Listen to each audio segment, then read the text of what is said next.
It was broad daylight, a bright, ordinary afternoon.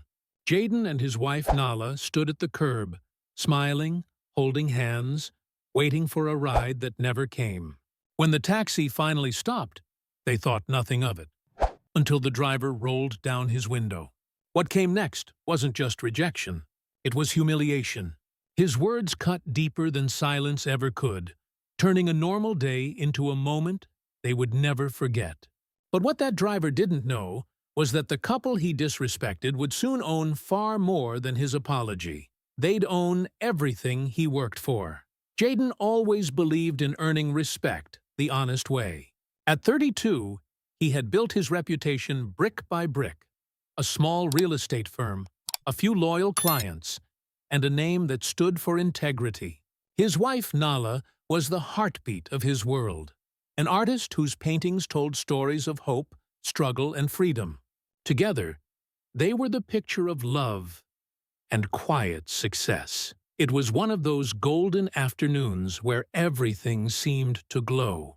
The city was alive, street vendors calling out, children running past, sunlight reflecting off glass towers. Jaden and Nala had just left a meeting that sealed one of the biggest business deals of their careers. Life felt like it was finally rewarding years of hard work. They walked down the sidewalk, laughing, teasing each other about who had negotiated better. The world felt simple, kind, at least for that moment. As they reached the corner to hail a taxi, the afternoon breeze brushed past them, carrying the hum of the city. The first cab passed. Then another. It wasn't unusual, so Jaden waved again. Polite, patient, hopeful. A third one slowed down this time, bright yellow against the shining pavement. He felt a small sense of relief as the car rolled toward them. But as the driver's window slid down, the air changed. His eyes scanned them. Once, twice, and his face twisted. He muttered something under his breath, his tone sharp, dismissive, cold. Jaden froze, unsure if he'd heard right. Then the driver's words came clearer. Disrespect disguised as policy, laced with disgust. The taxi sped off, leaving behind not just dust, but silence. The kind of silence that weighs heavy. Not because of what was said, but because of what it meant. And in that silence, something inside Jaden began to shift. The taxi's tires screeched as it sped away, leaving behind a trail of dust and disbelief. For a few seconds, Jaden just stood there, trying to process what had happened. It wasn't the first time he'd felt looked down on, but this time, it was different. This time, it wasn't hidden behind fake politeness or quiet stares.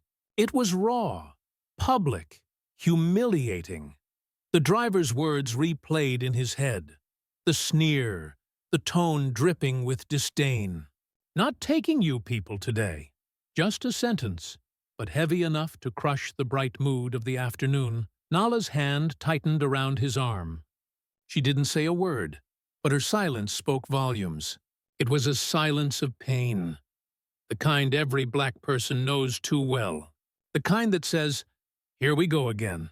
Jaden forced a smile, trying to brush it off, but the anger inside him simmered.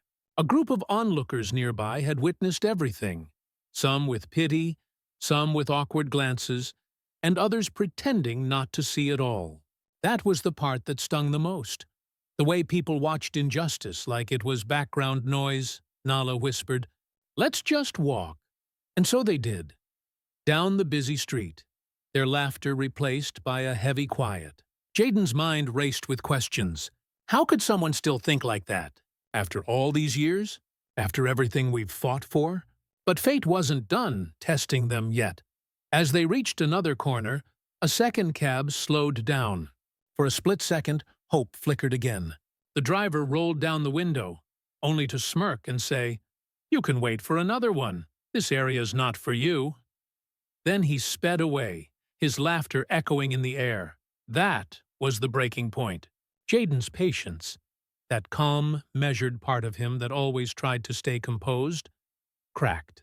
He clenched his fists, feeling that deep mix of humiliation and fury burning through his chest. But Nala's voice grounded him again. Don't give them that satisfaction. Her words sank in. He took a deep breath, exhaling slowly, watching the sunlight glare off passing cars.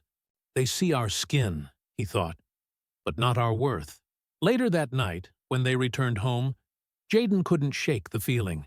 He sat at his desk, replaying every moment. Then an idea began to form. Not out of revenge, but resolve. He opened his laptop, typed in the name of the taxi company, and began researching. Within minutes, he found it.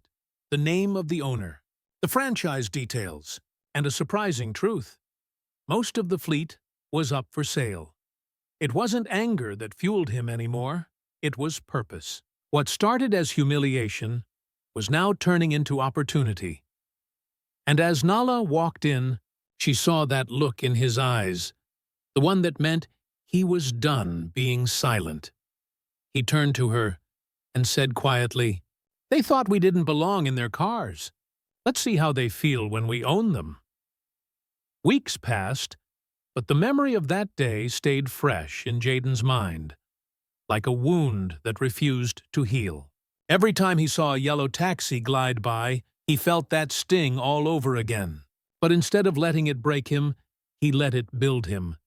He spent nights researching, planning, and making calls. The more he learned, the clearer his vision became.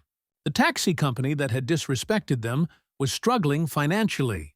Several of its franchises were about to close. To most, it was a failing business. To Jaden, it was an opportunity waiting for the right hands. With Nala's support, he pulled every resource he had.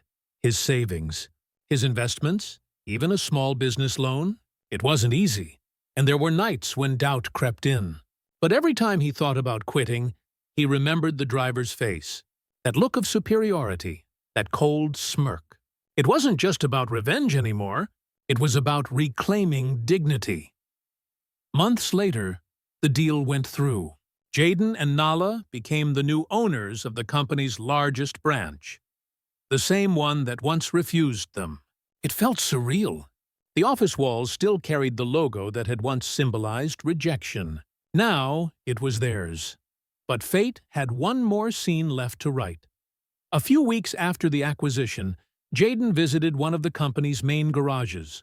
Workers were lined up for their new owner's introduction. Among them stood the same taxi driver, the man whose words had started it all. His expression froze when he saw Jaden step out of the car, wearing a calm smile and a tailored suit. No anger, no confrontation, just quiet power. The same man who once refused to drive them was now standing in front of the people who would answer to him. Jaden didn't need to say a word. Sometimes justice doesn't arrive through arguments or revenge. It arrives through success that speaks louder than hate ever could. When Jaden walked through that garage for the first time, he didn't feel triumph. He felt peace. Because this wasn't about proving anyone wrong. It was about proving that dignity and perseverance can outlast ignorance. The same man who had once been humiliated on the street now owned the very company that had rejected him. And yet, instead of bitterness, he chose grace. He offered every employee, even that driver, a fair chance to stay. But this time, under his leadership, there would be one rule written in bold on the wall of every office. Respect is not optional. That single sentence became more than a company policy. It became a message, one that spread beyond their small fleet and began inspiring others. Newspapers picked up the story. Local stations called it the ultimate act of poetic justice. But for Jaden and Nala, it wasn't about revenge or headlines. It was about healing. They used a portion of their earnings to start a foundation that helped underprivileged youth become entrepreneurs. Their goal was simple: to give others what they were once denied: opportunity and respect. And sometimes, when Jaden would drive by a taxi stand and see drivers helping passengers with their bags, greeting them with a smile, he would think back to that sunny afternoon. The one that could have ended in anger, but instead began a movement.